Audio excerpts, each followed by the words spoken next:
اور اللہ تعالیٰ جس شخص سے کوئی بڑا کام لینا چاہتا ہے اس کو اتنا ہی زیادہ آزمائش میں ڈالتا ہے.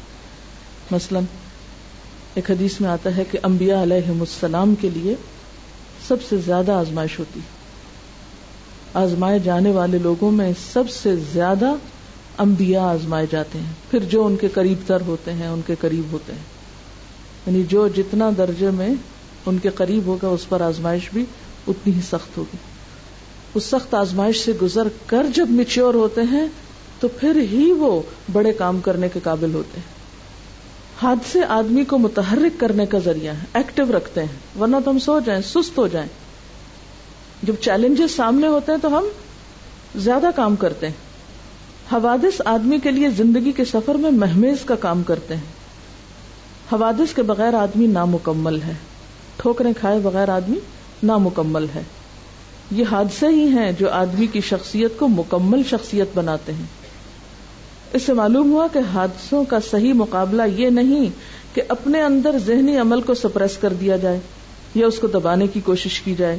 بہت سے لوگ یہی طریقہ اختیار کرتے ہیں، وہ سگریٹ یا شراب کے ذریعے اس کو بھلانے کی کوشش کرتے ہیں. وہ مخصوص ورزشوں کے ذریعے اپنے اندر ذہنی عمل کو معطل کر دینا چاہتے ہیں. یعنی ٹینشن ریلیز کرنے کے لیے وہ خاص قسم کی ایکسرسائزز کرنے لگتے ہیں، سوچنا چھوڑ دیتے ہیں. وہ حقیقی زندگی سے فرار یعنی اسکیپ کرنے کا کوئی طریقہ تلاش کر لیتے ہیں. وہ میڈیٹیشن کے ذریعے اپنے ذہن کو ایک ایسی حالت میں لے جاتے ہیں جس کو ذہنی تحذیر انٹلیکچوئل اینستھیزیا کہا جا سکتا ہے. میڈیٹیشن سے وقتی طور پر تو آپ کو کیا ملتا ہے؟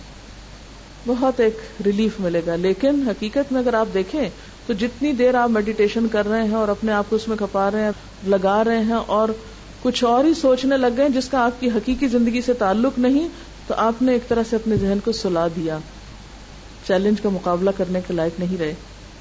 اس قسم کے تمام طریقے فطرت کے خلاف ہیں، اور جو چیز فطرت کے خلاف ہو وہ کبھی انسان کے لیے مفید نہیں ہو سکتی. اسلام نے ہمیں ایسے مواقع پر نہ کوئی میڈیٹیشن بتائی ہے، نہ کوئی ایکسرسائز بتائی ہے، سمپل سا طریقہ بتایا ہے، نماز پڑھو اور اللہ سے دعا کرو اور ایک دوسرے کو تھام کے رکھو. وتواصوا بالحق وتواصوا بالصبر.